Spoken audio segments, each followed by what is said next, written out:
Howdy everyone, today we are going to be going over how to implement hand tracking using the Meta SDK. Now, hand tracking is a feature I think a lot of developers have been sleeping on, including myself, and I think it's time we wake up because the Meta Quest 2, 3, and 3S have gotten really good with their hand tracking. To highlight this, Meta just published a really great post showcasing 3 different developers who have done pretty amazing things using Meta's hand tracking. And if you want to check out the blog post yourself, I'll have a bit.ly link down below. And speaking of Meta, they are actually the sponsor of this video. So thank you so much, Meta, for sponsoring this video so I can continue to make this a sustainable YouTube channel and provide more free VR tutorial content. Now let's go over some of the developers highlighted in the blog post because these developers have done some pretty creative stuff with hand tracking and it might give you some inspiration for your own VR projects. We have games like Waltz of the Wizard where you are a wizard in a wizard tower and you can use your hands to snap your fingers and make a potion appear in your hand or cast spells. It really showcases that kind of natural immersive interaction that you can have, fully what you can do with hand tracking. Another game highlighted is Drakhair, which is a VR action RPG, is use hand gestures in order to create very stylized spells. And in the blog post, it does a really good job of diving into hand gestures and the consideration you have to have in terms of what you can consider a certain gesture versus another because different players will, well, perform them just a little differently. So you need to widen that window of a certain gesture might be considered valid. And one game highlighted really speaks to me because I used to be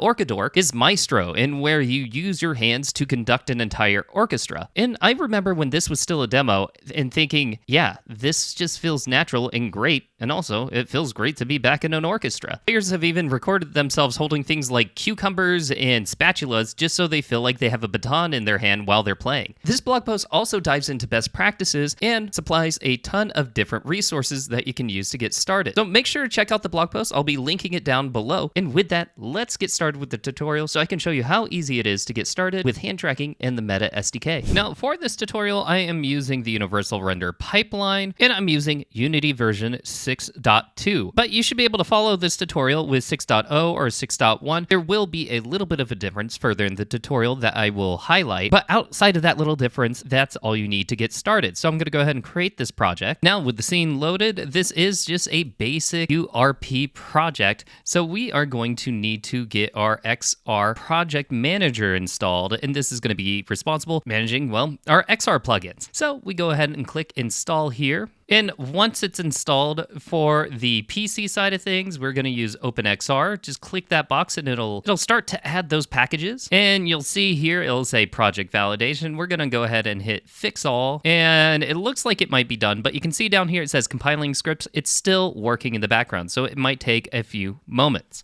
Now you can see here, it says we need to add at least one interaction profile. So if we come over to OpenXR, you can see we can add interaction profiles here. And this is just what mapping it's looking for. So we're going to be using things like the Oculus, Meta Quest Pro, and then Meta Quest Touch profiles. And we're going to want to come over to the Android side of things and then add the same things there.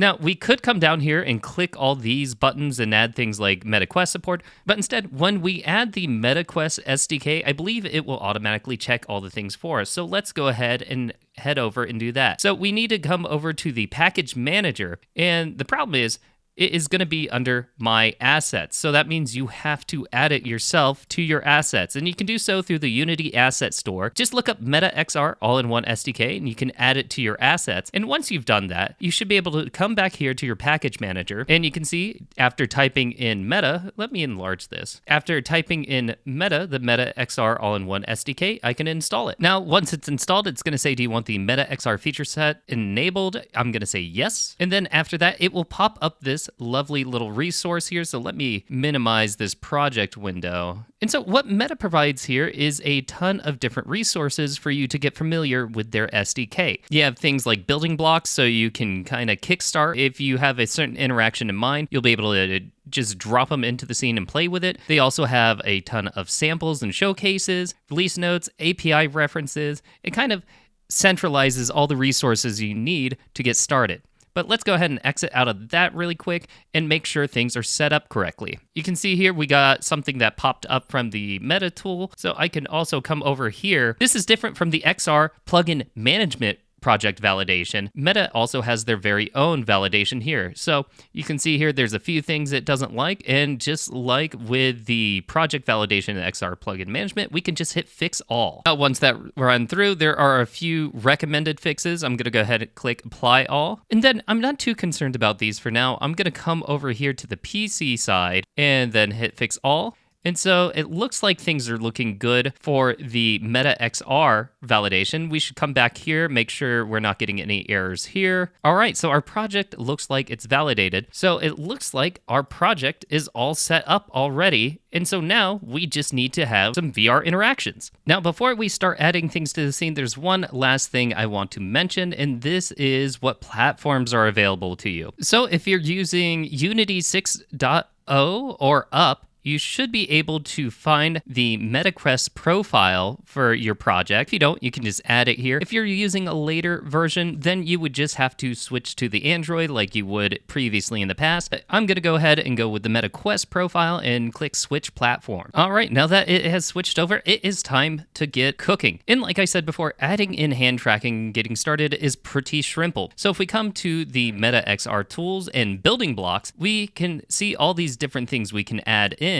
But the ones we care about right now are interactions. So let's kick it off with a grab interaction. So you just click the little plus sign there. It's going to add everything you need in the scene. You might get a few initial errors here. We can go ahead and clear that out. And let's see what it's added. We can see here it has added in a camera rig and a cube. And if we select these, you can also see you can click on documentation if you want a deeper understanding of what you're working with. Now, with this camera rig that's tracking everything, one thing we want to make sure is we are doing hand tracking, and right now it says hand tracking support is controllers only. So we should do both controllers and hands. Let's go ahead and move this cube up and forward. That way, when we hop into the scene, we should be able to just grab it in front of us. And honestly, hand tracking's in. We're set to go. So let me press play mode really quick to show you. Now, as you can see, I can grab it by pinching the cube, and I can grab it by both and rotate the object, and I can even perform a palm grab if I use my middle and index or ring finger. There we go. Now, I want this tutorial to be just a quick little introduction, so let's click on this cube and see what we have cooking here. So it looks like we have what you would expect, a cube, a mesh renderer, but we also have a box collider and rigid body, and then we have a script called Grabbable, and this comes from the Meta SDK. We can do some customization like kinematic while selected, so that will turn off the physics here, but you can see by default this object's already set to kinematic. Then we can choose to throw when unselected. We also have some interesting things here, optionals that you can expand out, and we could do a 1 grab transformer, 2 grab transformers, so we can customize where we can grab this object as well if we want it to grab in a specific spot. And if you see here, we also have a childed object onto this. So let's go through this. So it looks like this has a hand grab interactable script added on top of it. With that, we can choose the max amount of interactors or max selecting interactors. And if you set it to -1, all that means is we can have an infinity number of interactors with it. Now, one thing that I found really interesting and helpful is we can set up rules for our pinch grab and also our palm grab. So you can see here, this is where you would decide what will it ignore or what will it consider a pinch grab. So it looks like we can pinch grab with our index and middle finger. These are optional, and then any released. And then with the palm, we can grab when we are using both our middle and ring finger. On top of that, we also have a grab interactable attached to this. And you might be saying, hey, don't we already have a hand grab interactable? And yeah, we do. But this